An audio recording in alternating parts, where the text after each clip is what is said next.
¿Qué tal? ¿Cómo están? Bienvenidos otro día más a Vigo a Debate, aquí en Localia Vigo. El pasado viernes, el pasado 1 de mayo, miles y miles de vigueses y gallegos y españoles también salían a la calle para pedir pues, una mejora, un cambio en la situación. Hemos hablado en esta mesa de debate en muchas ocasiones sobre la situación laboral actual y las medidas que hay que adoptar y que hay que tomar para darle la vuelta a esta situación.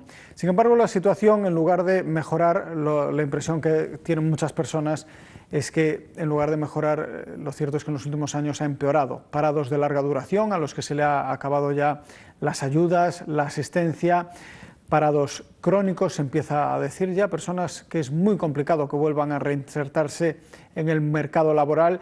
Todas estas situaciones pues, son algunas de las que se demandaban en esa cita del 1 de mayo, en la que los sindicatos salían a la calle pidiendo salarios dignos, trabajos dignos y también que se reduzcan esos porcentajes de familias, de personas que están viviendo muy pegados al umbral de la pobreza, en una situación casi de pobreza, cifras, índices que han aumentado muy notablemente en los últimos años, como decimos, pues por esta situación de parados de larga duración, cabezas de familia que en muchas ocasiones no consiguen reinsertarse, reincorporarse al mercado laboral, a los que las ayudas por el subsidio de desempleo se le han terminado, tienen que acudir a otro tipo de ayudas. El RISGA, por ejemplo, hemos notado aumentos importantes en las solicitudes para el RISGA, y toda esta situación ha hecho que nuestra sociedad también haya cambiado. Bueno, pues para hablar sobre todo esto y sobre las medidas que hay que adoptar para revertir la situación, pues unas medidas que asegura Mariano Rajoy, lo escuchábamos en los últimos días, que ya se han adoptado y que están consiguiendo hacer que esa curva descendente pues haya cambiado y empiece a ser ascendente. Bueno, para hablar sobre todo esto tenemos con nosotros a los secretarios comarcales de los tres principales sindicatos, CIGA, UGT y Comisiones Obreras. Nos acompaña Alberto González del sindicato CIGA. ¿Qué tal? ¿Cómo está? Buena tarde. Buenas tardes. Nos acompaña también Domingo Barros del sindicato UGT. Domingo, ¿qué tal? ¿Cómo estás? Buenas tardes. Buenas tardes. Buenas tardes. Y nos acompaña también Amelia Pérez, Meli, del sindicato Comisiones Obreras. ¿Qué tal, Meli? ¿Cómo estás? Buenas tarde. Tardes. Bueno, no sé, en primer lugar me gustaría que hicieseis una valoración sobre la respuesta de los ciudadanos, bueno, sobre todo de los vigueses, a esa llamada que hacíais desde los sindicatos el pasado viernes. El sindicato CIGA celebraba su central de Galicia aquí en la ciudad, no así UGT y Comisiones Obreras, que sí que acudíais conjuntamente a esa cita, pero la manifestación central se celebraba en esta ocasión en La Coruña. Alberto, por ejemplo, 10.000 personas decían desde los sindicatos, decíais que había acudido a esa cita, 9.000 decía la policía, muy ajustado, bueno, se movería por ahí la cifra. Buena respuesta, ¿no? En un momento muy complicado, sobre todo con el día que hacía, lloviendo bastante. Sí, aparte, a verdad que o día non daba moi bo, non éramos para estar moi optimistas. Daba ganas de quedarse en casa, sí. Pero a verdad que non reconocemos que sí, que a resposta foi moi positiva, sobre 10.000 personas, e aparte sobre todo porque eu creo que máis importante que a chuvia, a situación de gravedade que hai, eu creo que a xente ten cada vez máis interiorizado. E a verdad que estamos moi contentos con a resposta, e iso non deixa ese día non deixa ser un día máis na campaña que nos estamos levando a nivel nacional en contra do que estábamos falando, ¿no? Por unha dignificación dos salarios, do emprego, pero sobre todo por algo que nunca se fala, que é o tema da pobreza, e estamos chegando a niveles para nós alarmantes. Bueno, vemos algunas imágenes, en este caso de la manifestación vuestra, la de CIGA por las calles de Vigo, muchos paraguas sí. Había, mucho paraguas, pero también mucho grito, mucho cántico reivindicativo, se escuchaban también muchas gaitas por ahí por las calles de la ciudad. Reivindicaciones, aunque, como decimos, no concurrieron en esta ocasión las manifestaciones de CIGA, Comisiones y UGT, sí que en muchas ocasiones coincidíais en los mensajes, en las ideas, en los eslogans, en la idea central de las reivindicaciones. Domingo, sí que coincidíais, ¿no? La lucha contra esta situación en la que se están generando nuevos pobres, un nuevo perfil de pobreza, pero sobre todo nuevos pobres, personas trabajadoras, que pues de repente se ven sin un puesto de trabajo con cierta edad y que no consiguen acceder y reinsertarse al mercado laboral, ¿no? Sí, máis que evidente. Antes de nada, manifestarche que polo menos UGT tamén está contenta do nivel de participación, e agradeceo desde aquí, claro, sobre todo tendo en conta que se trataba dun día de ponte, era un venres festivo, tendo en conta que se anunciara incluso unha xornada de alerta amarilla por choiva, anunciaban en Vigo máis de 15 ou 20 litros. Al final quedó en algo menos. Quedou en algo menos. Parece que Meteo Galicia nos respetó un poquito. Por lo tanto, agradecementos de aquí a todos que participaron en dúas manifestacións que nos consideramos multitudinarias. Estamos a falar de casi 20.000 persoas nese momento, por lo tanto, agradecemento. En canto a cuestión que propoñías máis concreta, como non pode ser de outro xeito. É dicir, tanto CIGA como comisións como a UGT coincidimos plenamente na diagnose. Ao mellor na maneira de propoñer saídas desta situación de crise que está a provocar pobreza, como decía o compañeiro Alberto, que está a provocar que aparezcan empregos nada apetecibles e nada beneficiosos para sair precisamente desta crise, tempo parcial, temporalidade, precariedade, etc. Digo que, aínda que a finalidade é a mesma, a fin é a mesma e os objetivos son os mesmos, a diagnose é a mesma, ao mellor onde si podemos diverser é na maneira de propoñer como chegar a esas solucións, pero coincidencia plena na diagnose, coincidencia plena, polo tanto, nos cantos, nas exixencias, nos obxectivos, que non poden ser outro que salir desta situación de crise, sobre todo salir desta situación de crise dunha maneira xusta e equilibrada. É dicir, non saldremos desta crise mentre salgan uns, que por certo nunca estuveron na crise, moitos deles nin a padeceron, e os demais sigamos nesta situación. Por lo tanto, non podía ser de outro xeito que coincidir en cánticos, exixencias, etc. Esos cánticos, Meli, no sé si se produjeron con la suficiente potencia como para que se escuchen las reivindicaciones en las altas esferas. Hablo del gobierno, por ejemplo. A verdade é que os cánticos si se fixeron coa suficiente, voz alta, por decirlo así, pero, xa levamos berrando desde fai 3 anos e o problema deste goberno, que era o que levábamos dicindo, é a sordera, sabes, a prepotencia e a autosuficiencia, moitas veces coas que fan as declaracións intentando dar leccións de moralidade aos demais, sabes, e facendo diagnosis que son totalmente alonsadas de a realidade. E, eu o decía na manifestación do 1º de maio, con independencia de que estemos na rúa todos os días con movilizacións e con manifestacións, donde lle temos que dar máis duro, como se suele dicir, que donde máis lle vai a doer, vai a ser ahora nas eleccións municipais e autonómicas e nas xerais a finais de ano. Entonces, se non vai polas boas, pois irá polas malas. Sí, sin embargo, luego uno he hecho un vistazo a los sondeos y a las encuestas, y la verdad es que tampoco se nota tanto castigo, por ejemplo, al Partido Popular de cara a las elecciones generales, que aunque tiene una caída, tampoco es tanta como en principio cabría esperar según todo esto que estamos planteando, ¿no? A ver, neste país a esquerda sempre tuvo os seus votos, e sabemos todos, dividido, e agora hai un partido máis que está no terreo de xogo, como Podemos, que ainda que diga que eles non son ni dereitas ni de esquerdas, a realidade é que o seu planteamento é de esquerdas. E, evidentemente, o Partido Popular non tiña competencia, agora sí lle sale un duro competidor como é Ciudadanos.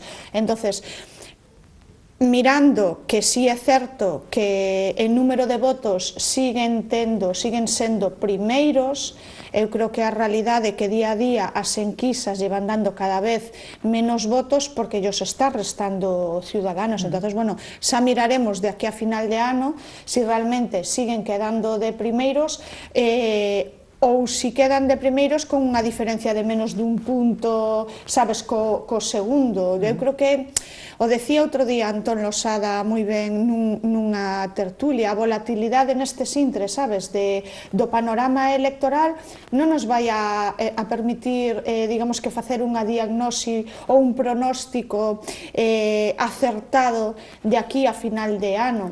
A realidade máis tamén é que o Partido Popular, para poder gobernar, ten que contar con maioría absoluta, e cada vez estamos mirando que incluso en comunidades históricas donde les gobernando teñen máis complicado, e bueno, ya saberemos o que pasó o 24 de maio. Bueno, veremos qué es lo que ocurre. Desde luego esta cita del 1 de mayo ha estado muy marcada también por estas elecciones municipales. Hablabas de la cita que tenemos con las elecciones generales seguramente a finales de año. La que es segura es la del 24 de mayo. No sé si desde los gobiernos locales, desde las administraciones locales, se puede hacer algo máis por sacar adiante esta situación e por botar unha man. Eu creo que todos os gobernos teñen responsabilidades, tanto o goberno estatal, o español, como o galego, como os municipales. De feito, nos demandamos, en xeral, en todas as vilas, non solamente políticas que de deixar unha cidade máis bonita, creemos que teñen que implicarse moito máis nas políticas sociales. Eu creo que é moi importante, sobre todo, en unha fase que é o tema que falamos antes da pobreza. Nos estamos vendo, por exemplo, como aquí na nosa cidade, hai entre cidade e comarca, hai 54.000 persoas en risco de exclusión social. O Concello, evidentemente non é política solamente do Concello, tamén do Goberno español e do Goberno autonómico, pero o Concello algo debería decir sobre isto. O que, por exemplo, unha de cada 4 familias na comarca de Vigo só reciban un ingreso por prestación ou por algún tipo de subsidio.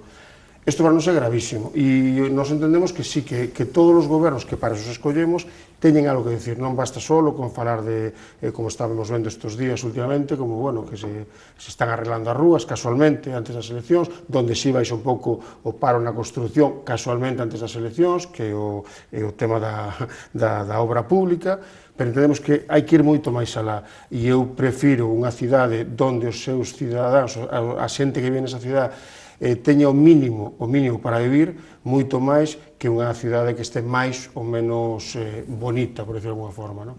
Pero, bueno, eu creo que son as eleccións importantes, e moitas veces comentamos de que os sindicatos en xeral, todos os sindicatos, cando peleamos ao largo da historia, este ano era o 125 aniversario do inicio do 1 de maio, onde aforcaron a 5 compañeros sindicalistas por reclamar as 8 horas, e a 2 os mandaron a traballos forzados a cadena perpetua, é dicir, 8 horas. A día de hoxe seguimos con reivindicacións moi parecidas.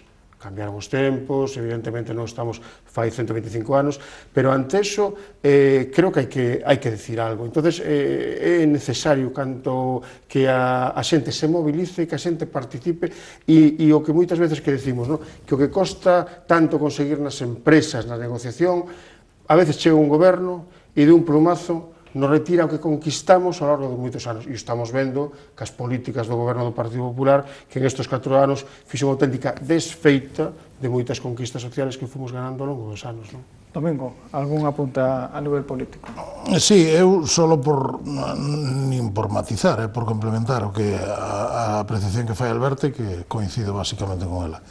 O que sí é certo é que a crise económica, a crise que estamos padecendo, sí que ten un orixe moi claro e ten un efecto moi claro. Unha deles, para nós o fundamental, é a pérdida de empregos, a pérdida de ocupación e a pobreza dos traballadores, e iso só se soluciona con unha cuestión fundamental, ademais é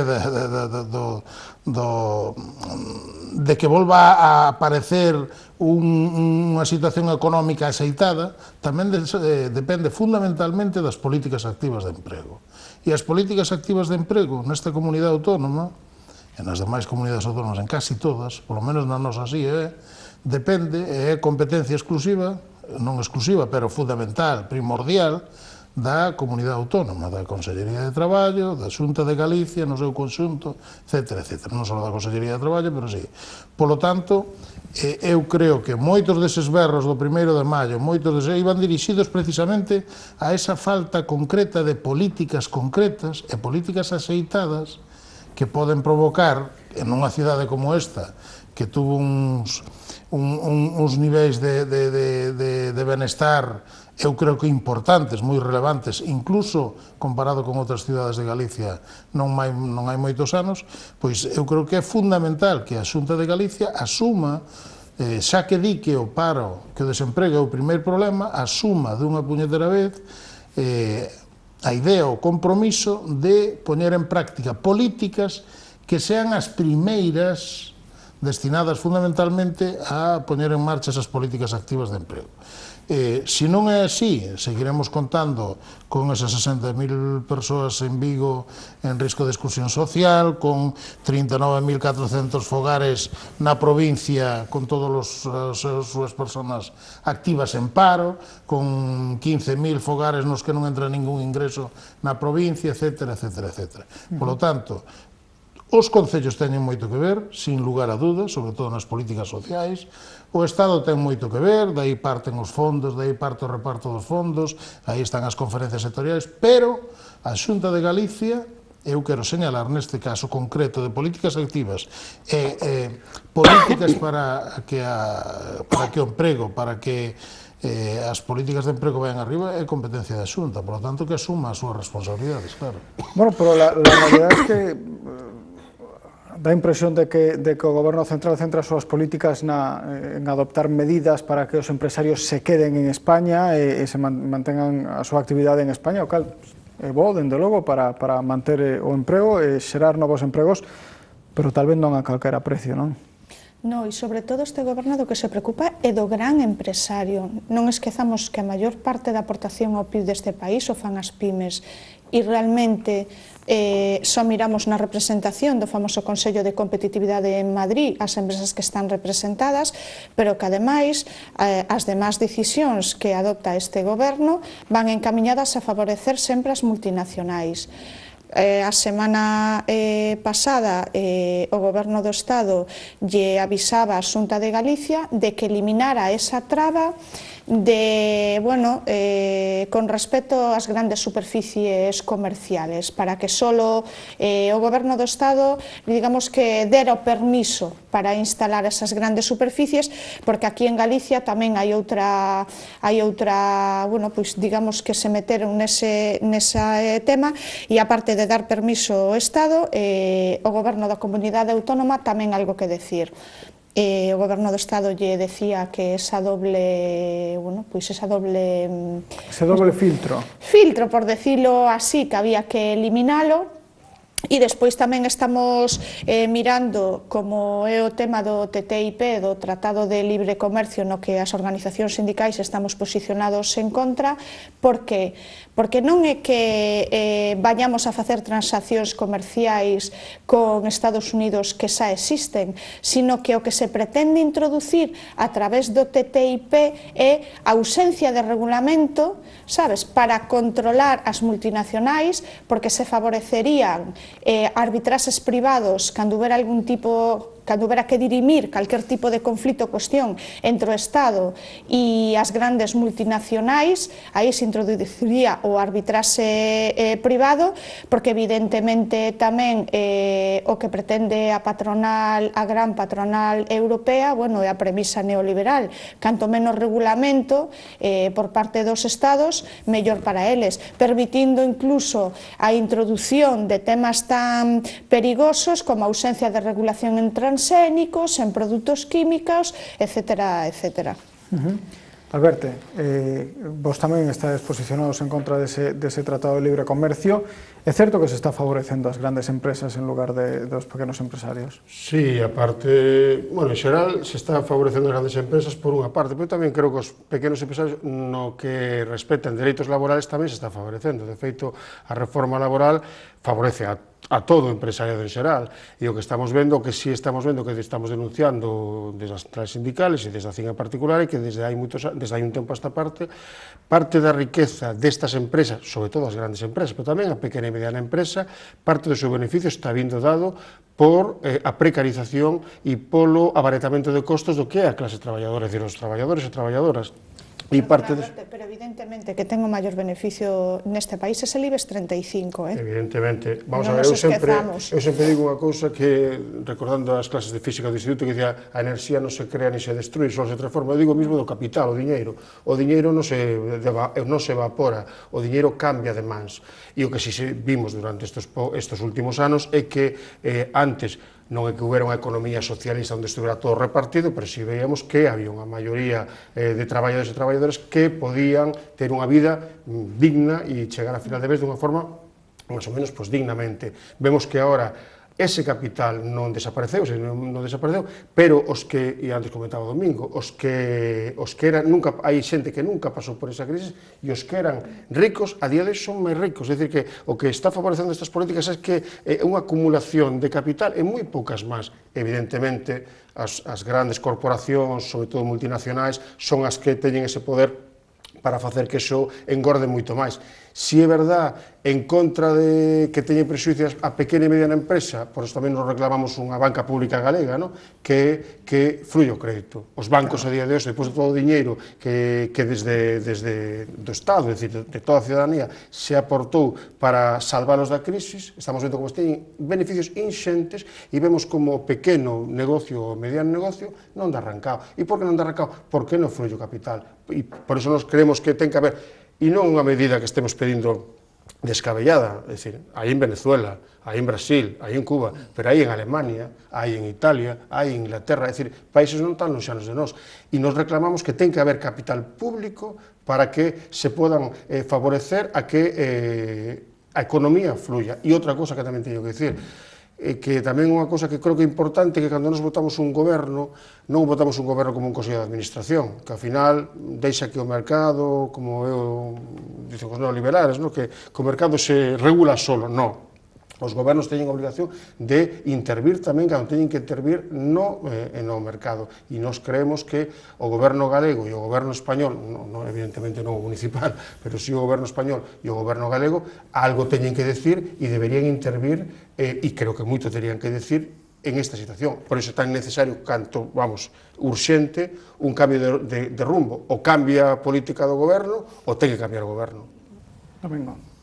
Bueno, aquí o capital público que facía mención Alberto, aquí sí que se manexou, incluso para nacionalizar banca, pero o que se utilizou foi para socializar as pérdidas e entregarlle ás entidades privadas, pero non estamos falando de unha cantidad nimia, estamos falando de 80, 90, 100.000 millóns, según versións, pero sempre moi por encima dos 80 ou dos 90.000 millóns de euros, 90.000, 100.000 millóns de euros, que servirían neste momento se foran destinados, aínda que fora ás pequenas empresas, aínda que fora directamente ás familias.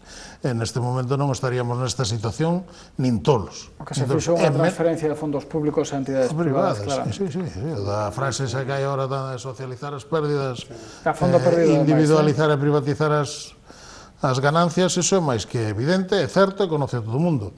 E, por certo, estes días están nos transmitindo dende organismos oficiais que a recuperación deses fondos públicos, dese capital público, vai a ser mínimo por parte dela. É dicir, aquí xa todo o mundo asume que os cartos que foron entregados aos bancos non van a valer para que se financie mellor as empresas nin ás familias, e tampouco van a ser utilizados para devolver parte desa débeda que as empresas financieras asumiron. En Galicia, por encima, temos un problema, e é que se no resto do Estado as empresas, as grandes empresas, representan o 10, o 12, o 15% en algunha comunidade, na Comunidade Autónoma de Galicia, o 86%, 86, casi 87% das empresas teñen menos de 9, 10 traballadores. Por lo tanto, todos estes problemas van a ver moito máis acuciados. Por qué? Porque teñen menos capacidade de presión que as grandes empresas, teñen menos capacidade, non están nas ICAFs moitas delas, non están, quero decir que a situación de Galicia nese ámbito ainda vai a ser un pouco máis complicado que no resto do Estado. Y además también hemos falado en varias ocasiones sobre o tipo de empleo que se está empezando a generar, que ese empleo que foi que as cifras favorezcan moitas veces ao goberno, que poida sacar peito e dicir, bueno, se está revertindo a situación, pero, por exemplo, falábamos outro día na Radio Alberto, o emprego que se xerou no mes de abril en Vigo e na súa comarca, sobre todo emprego de obra, servicios, sector servicios, é dicir, emprego temporal por obra pública, sector servicios tamén pola Semana Santa que caeu de pleno no mes de abril. Iso tamén se nota, non? En algún momento ten que deixar este baile de cifras de sube o paro, baixo o paro, porque no momento que hai que facer é balance final, e o balance final non sei como vedes, pero eu penso que tampouco tan positivo, non? O que sí que é certo é que hai un dato que se publicaba hoxe mesmo, o publicaba Europa Press, o recollía hai un momento Europa Press, os concursos de acreedores baixan en todas as autonomías e baixa un 16,8% en Galicia. Eu non sei se isto é fruto da mellora da situación económica ou se é fruto de que se empezan xa a rematar, empezamos a tocar fondo, e xa levamos tempo falando de que se tocaba fondo, Alberto, por exemplo. Sí, bueno, creo que estamos tocando fondo e parte de eso creo que ven derivado desa situación, ¿no? Vamos a ver, o tema dos datos que nos dan, e que comentabas ao principio, ¿no? Comentabas antes, ¿no? Dos cifras do paro. Eu levo unha temporada para esta parte, bueno, nós levamos unha temporada para esta parte escoitando que ben vai a economía, e non deixa de ser propaganda, porque nos vemos a realidade, e hai un dato que para nós é claro. Por unha parte, cando se fala de descenso de paro, e por outra parte, cando se fala de afiliacións á Seguridade Social. Nos datos que falaban estes días dos datos do paro a nivel galego se falaba de que no mes de abril se crearon 7.376 personas postos de traballo, que baixou o paro, perdón. E, en cambio, na afiliación á Seguridade Social só aumentaron 6.600. Eu me pregunto, onde están esos 1.000 restantes? Ou emigran, ou xente, primeiro, moitos emigran, outros se desesperan porque acaban as prestacións, non teñen ningún tipo de prestación e acaban por non figurando, pero o dato que nos din que lle dan tanta importancia é que baixo o paro, e o que estamos dándonos conta non é que baixo o paro, é que moita menos xente se apunta, moita máis xente emigra, e sobre todo é unha cosa que é gravísima, que todas as persoas que están facendo cursos de formación non figuran como parados. O dato que temos comentado en algunha ocasión, que en este país hai miles de persoas que están traballando por 150 euros ao mes. Tíamos o dato outro día que tamén comentamos, que só na provincia de Pontevedra, bueno, isto foi aumentando ao largo de estes anos, hai 65.168 persoas, no ano 2013, isto foi en aumento, que non chegaban, que cobraban 150 euros ao mes bruto. É dicir, que esta situación se pode chamar cada persona que cobra isto parado menos. Nos entendemos que non. Eu creo que os datos de paro registrado que os hai que empezar a poñer en solfa. Eu creo que os datos o do paro registrado, non estou falando de EPAs, porque as EPAs, as enquisas, os inquéritos, marcan tendencias incluso, é dicir, non se lle pode facer caso nun momento puntual. Primeiro trimestre do ano 2015, datos de paro en Vigo. Bueno, pois, hai que poñer en solfa en relación co trimestre anterior e co dato que veña despois, etc. Pero a tendencia sí que a marcan clarísimamente. Sin embargo, os datos de paro registrado depende da vontade dunha persoa de que decida continuar ou non anotado como demandante de emprego. É dicir, el desaparece dunha lista mes a mes, esas 7.000 e pico personas durante o mes de abril, desapareceron dunha lista, dun rexistro, no que ti decías claramente que eras demandante de emprego, que buscabas demandante de emprego. Ti podes desaparecer porque topaches traballo, supoñemos o gallá, que así sea, que é porque toparon traballo, bo, mal ou regular, xa sabemos que mal ou regular casi sempre, porque aquí xa falanos do 8,% na comarca de Vigo, solo de indefinido, pero temos que ter claro do que estamos a falar, porque senón é moi complicado. É dicir, danse de baixa como demandantes de emprego nun lugar onde eles intentaban que se lle intermediara con un empresario para buscar emprego. O que se marchou fora sin dar explicacións, desaparece desas listas. O que se desanimou dixo que lle den o INEM por ali, que eu non volvo ali a botar 2 horas na cola e tal, tamén desaparece desas listas. Toparon traballo algúns deses? Non. Aí está a diferencia entre as altas e as ocupacións e as tasas dun e doutro. Meli, deixame un segundo, vamos a facer unha pausa para a publicidade, enseguida te dou a palabra. Un alto e enseguida volvemos.